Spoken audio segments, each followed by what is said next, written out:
नमस्कार दोस्तों, विकास study circle के यूट्यूब चैनल पर आप सभी का स्वागत है।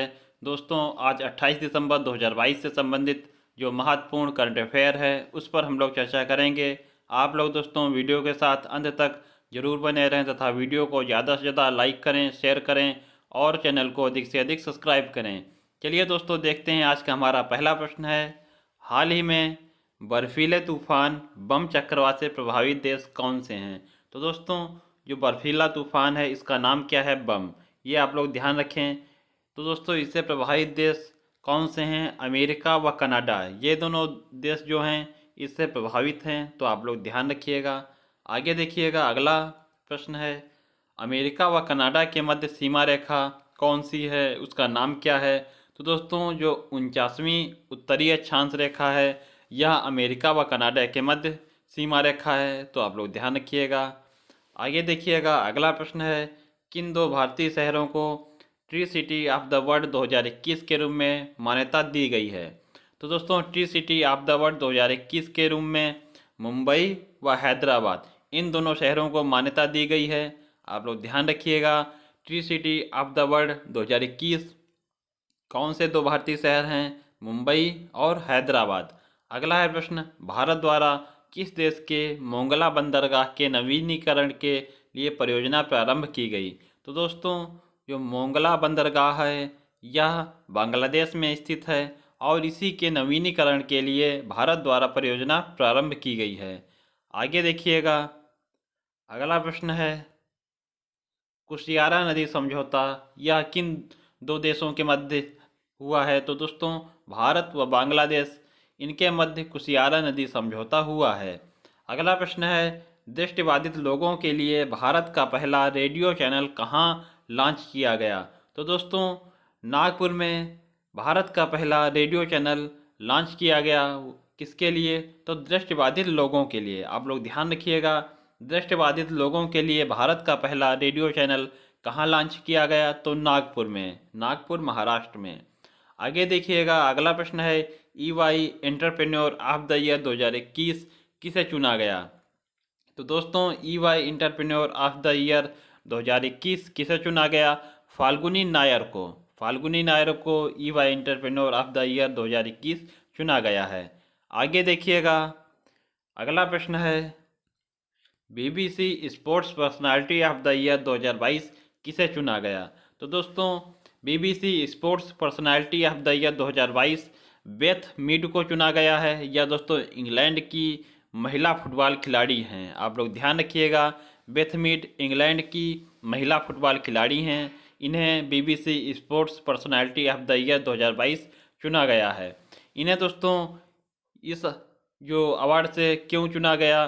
तो दोस्तों, जो यूरो कप 2022 हुआ है इंग्लैंड व जर्मनी के मध्य, इसमें दोस्तों इंग्लैंड जो है वह विजेता रहा और इसकी जीत में बेथ मीड ने बहुत ही महत्वपूर्ण भूमिका अदा की। इसीलिए इन्हें BBC sports personality of the year 2022 चुना गया है। अगला है दोस्तों, ध्यान रखिए आप लोग। 2021 में BBC sports personality of the year किसे चुना गया था?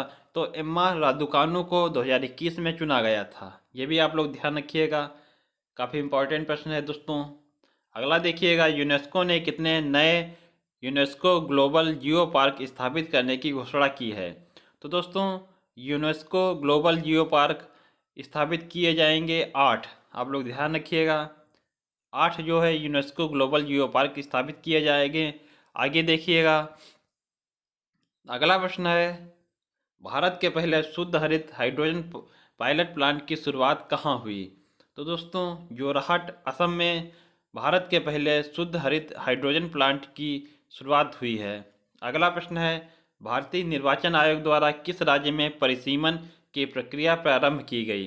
तो दोस्तों, असम राज्य में भारतीय निर्वाचन आयोग द्वारा परिसीमन की प्रक्रिया जो है प्रारंभ की गई है। आप लोग ध्यान रखिएगा। यह जो असम में परिसीमन हो रहा है यह दोस्तों लोकसभा और जो विधानसभा सीट है इन पर परिसीमन नहीं हो रहा है। यह दोस्तों जो लोकसभा और विधानसभा जो सीटें होती हैं इनके जो क्षेत्र होता है या एरिया इनका जितना होगा होगा उसमें एरिया को बढ़ाने या घटाने से संबंधित परिसीमन हो रहा है, लेकिन सीटों पर जो है दोस्तों कोई अंतर नहीं होगा। सीटें लोकसभा की और विधानसभा सभा की वैसे ही रहेंगी, लेकिन इनके जो एरिया हैं, निर्धारित एरिया हैं, उसमें कुछ एरिया को हटाया जाएगा, कुछ में बढ़ाया जाएगा। इससे संबंधित जो है परिसीमन किया जा रहा है। तो दोस्तों आप लोग ध्यान रखिएगा, परिसीमन किस राज्य में किया जा रहा है, तो असम राज्य में।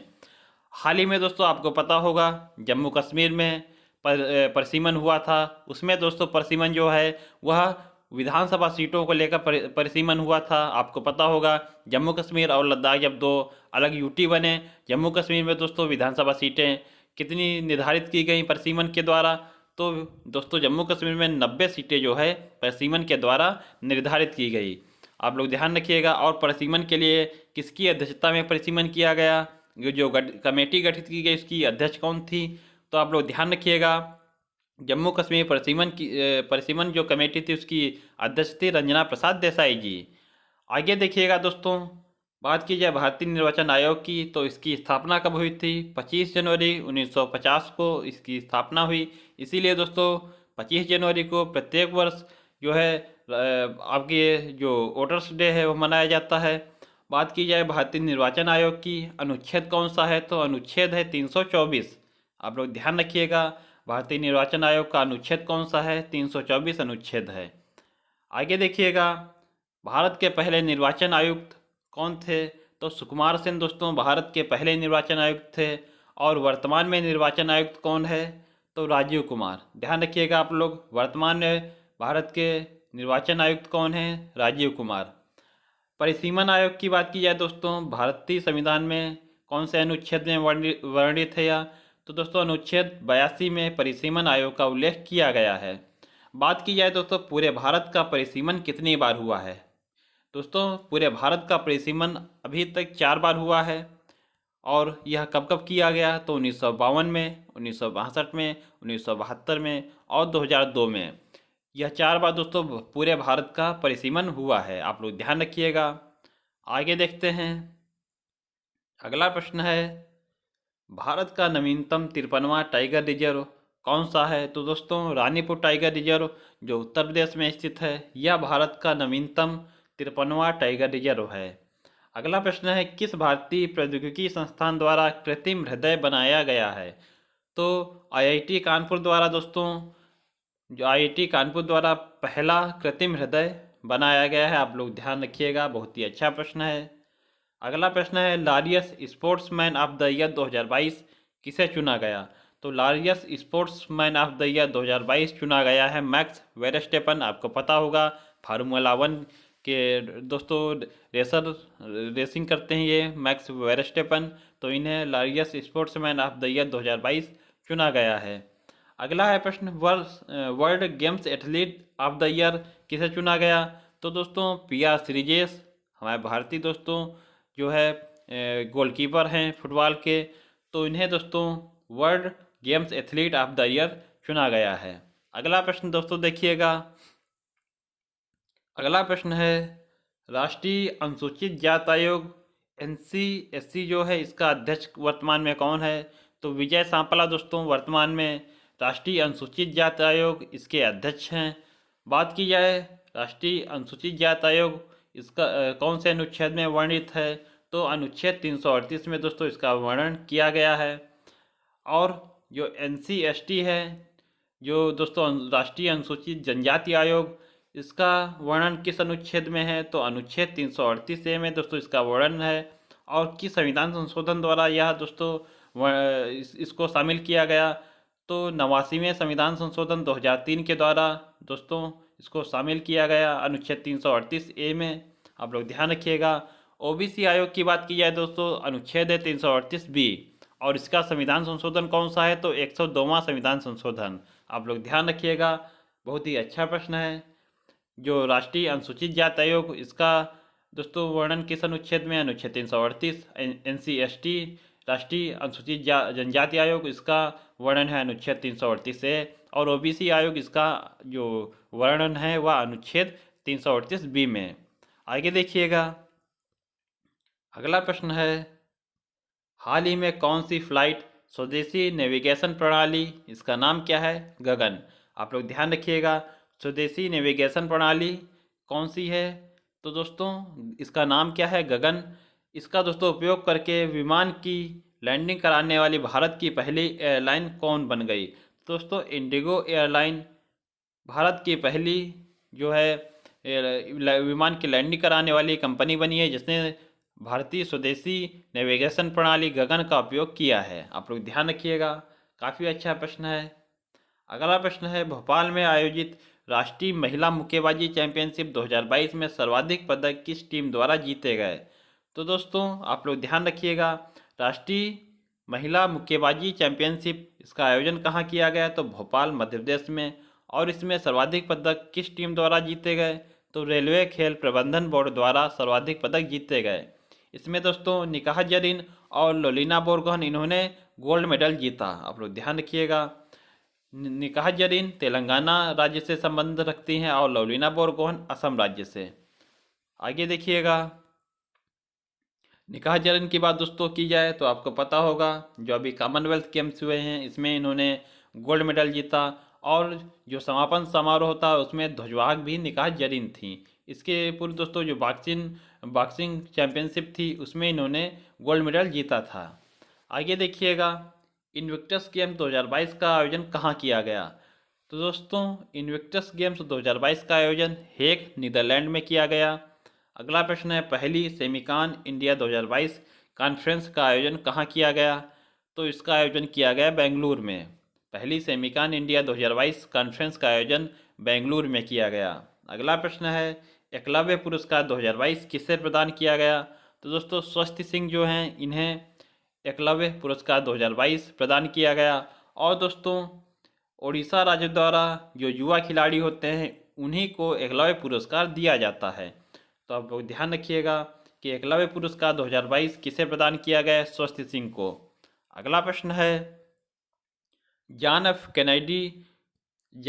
कैनेडी प्रोफाइल्स इन करेज पुरस्कार 2022 किसे दिया गया? तो यूक्रेन के जो राष्ट्रपति हैं व्लादिमीर जेलेंस्की, इन्हें दोस्तों जॉन एफ कैनेडी प्रोफाइल्स इन करेज पुरस्कार 2022 से चुना गया। और आपसे पूछा जा सकता है कि लिबर्टी मेडल किसे दिया गया? तो भी दोस्तों जेलेंस्की को दिया गया। Time person of the year वह भी दोस्तों जेलेंस्की को चुना गया है। तो जॉन एफ कैनेडी प्रोफाइल्स इन करेज पुरस्कार ये भी दोस्तों जेलेंस्की को दिया गया। लिबर्टी मेडल जेलेंस्की को दिया गया। Time person of the year यह भी दोस्तों जेलेंस्की को चुना गया है। अगला प्रश्न है, रेलवे बोर्ड का चेयरमैन और सीईओ किसे नियुक्त किया गया? तो अनिल कुमार लाहौटी, इन्हें दोस्तों रेलवे बोर्ड का चेयरमैन और सीईओ नियुक्त किया गया है।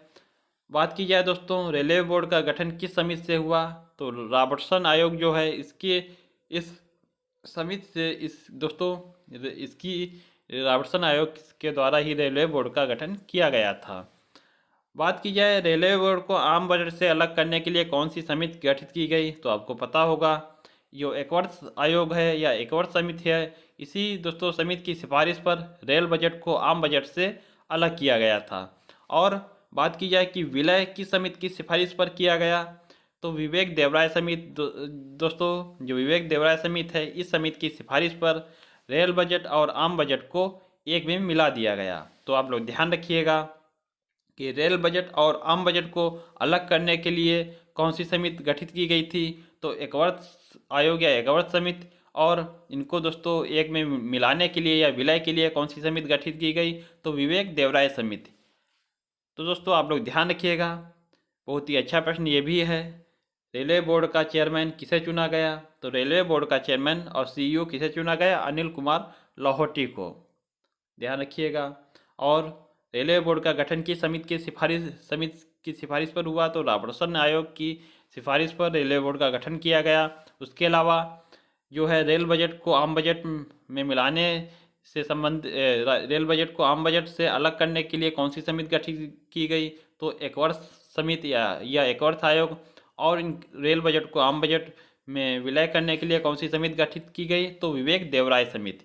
आशा करता हूं दोस्तों आपको वीडियो पसंद आया होगा। वीडियो दोस्तों पसंद आया हो तो वीडियो को लाइक करें, शेयर करें और चैनल को अधिक से अधिक सब्सक्राइब करें। मिलते हैं दोस्तों अपने अगले वीडियो में, तब तक के लिए आप लोगों को